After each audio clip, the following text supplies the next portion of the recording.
ఓం నమ శివాయ శ్రీమాత్రే నమః. మిత్రులకి శ్రేభిలాషులకి అలాగే నన్ను ఎంతగా ఆదరిస్తున్న యూట్యూబ్ ప్రేక్షకులందరికీ కూడా పేరు పేరు ధన్యవాదాలు.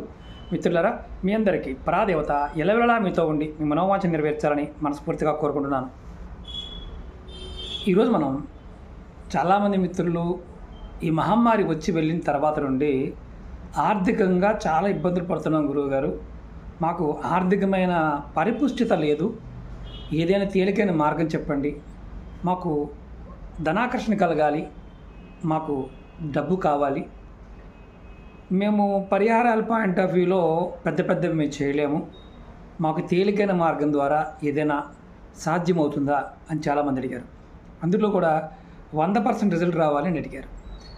ఈ పరిహారం చేయటం వల్ల డబ్బు రాబడితో పాటు మానసికమైన స్థితి, అంటే మానసికంగా ఇబ్బంది పడుతూ ఉన్నవారైనా సరే వారు కూడా ఈ ఉపాయం చేయడం వల్ల ఖచ్చితంగా మానసిక ప్రశాంతత లభిస్తుంది. అలాగే వ్యాపారం చేసేవారికి, వృత్తి ఉద్యోగాల్లో ఉన్నవారికి, అలాగే ఇంట్లో ఉండి వ్యాపారం చేసేవారికి, చిరు వ్యాపారులకైనా సరే ఈ ఉపాయం అద్భుతంగా పనిచేస్తుంది. చాలా తేలికైంది. ఈ ఉపాయానికి కావాల్సింది మన ఇంట్లో వాడే యాలకులు. యాలకులు సుగంధ ద్రవ్య పదార్థం. ఎక్కడ సుగంధం ఉంటుందో అక్కడ అమ్మవారు ఉంటుంది.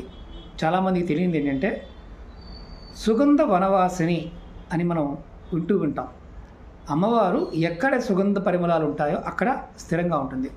మీ వంటగదిలో కంపల్సరిగా కొన్ని సుగంధ పదార్థాలు ఉంచుకోవాలి. అంటే అవేంటి అంటే దాల్చిన చెక్క, లవంగ, యాలిక, అలాగే చాలా ముఖ్యంగా పచ్చకర్పూరము, మిరియాలు, తోక మిరియాలు, అలాగే ఎండుమిర్చి కూడా సుగంధ పదార్థం కిందకి వస్తుంది. పసుపు, ఇవన్నీ కూడా సుగంధ పదార్థాలే.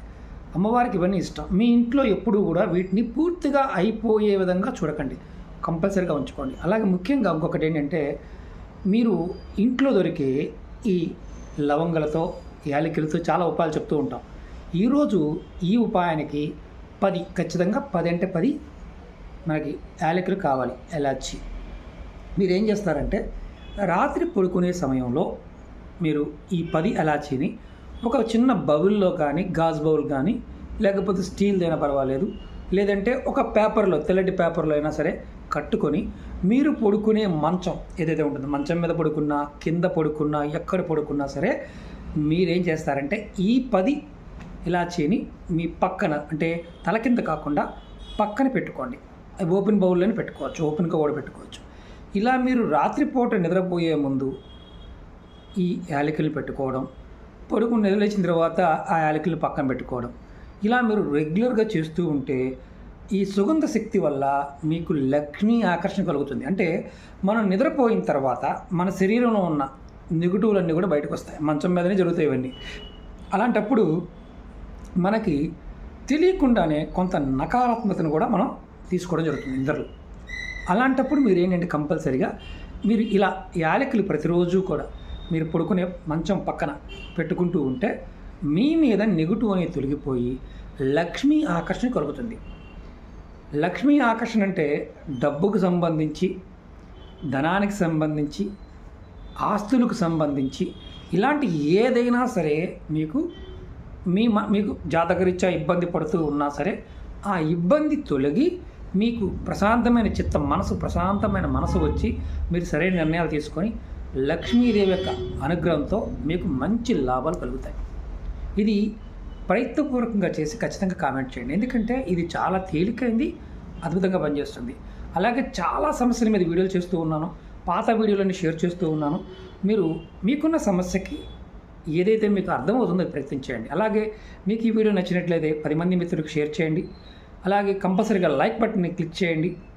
అలాగే ముఖ్యంగా ఏంటంటే చాలామంది మాకు వీడియోస్ రావడం లేదండి, మీరు అన్ని వీడియోస్ పెడుతున్నారు కానీ మాకు రావడం లేదండి అనేవారు మన ఫేస్బుక్ పేజ్, ట్విట్టర్ పేజ్ ఇవన్నీ ఉన్నాయి, వాటిలో కూడా షేర్ చేస్తూ ఉంటాను. వీడియో డిస్క్రిప్షన్లో డీటెయిల్స్ ఉంటాయి. మిగతా ఛానల్స్ కూడా ఉన్నాయి, వాటిలో కూడా షేర్ చేస్తూ ఉన్నాను. వాటిని కూడా సబ్స్క్రైబ్ చేసుకోండి.